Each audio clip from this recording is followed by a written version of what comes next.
আসসালামু আলাইকুম ওয়া রাহমাতুল্লাহি ওয়া বারাকাতুহু। আলহামদুলিল্লাহ ওয়াসসালাতু ওয়াসসালামু আলা রাসূলিল্লাহ আম্মা বাদ। সুপ্রিয় দর্শক, হাদিসে বর্ণিত এমন কিছু আমল আছে, এমন কিছু গুণ আছে যে আমলের মাধ্যমে, যে গুণ অর্জন করার মাধ্যমে একজন মুমিন ব্যক্তি ঈমানের স্বাদ, ঈমানের মিষ্টতাকে অনুভব করতে পারবে।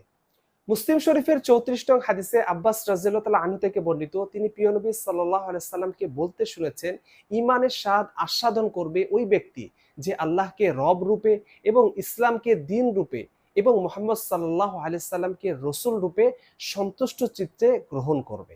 অর্থাৎ ঈমানের স্বাদ গ্রহণ করবে ওই ব্যক্তি যে সন্তুষ্ট চিত্তে আল্লাহকে রব ও পরওয়ারদিগার এবং মুহাম্মদ সাল্লাল্লাহু আলাইহি সাল্লামকে রাসূল ও আদর্শ এবং ইসলামকে পূর্ণাঙ্গ দ্বীন এবং জীবন ব্যবস্থা হিসাবে গ্রহণ করবে।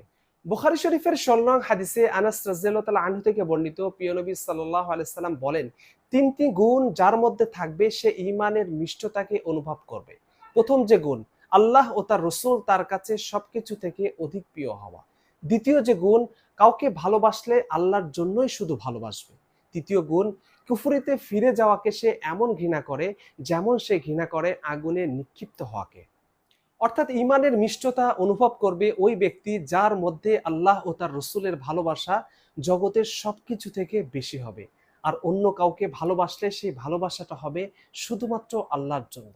আর ইসলাম তার কাছে এতই প্রিয় যে ইসলাম থেকে ফিরে যাওয়া, কুফরিতে লিপ্ত হওয়া তার কাছে আগুনে নিক্ষিপ্ত হওয়ার সমতুল্য। তাই আল্লাহ রাব্বুল আলামিন আমাদেরকে এই আমলগুলো করার তৌফিক দান করুক এবং এই গুণগুলো অর্জন করার তৌফিক দান করুন। আমিন।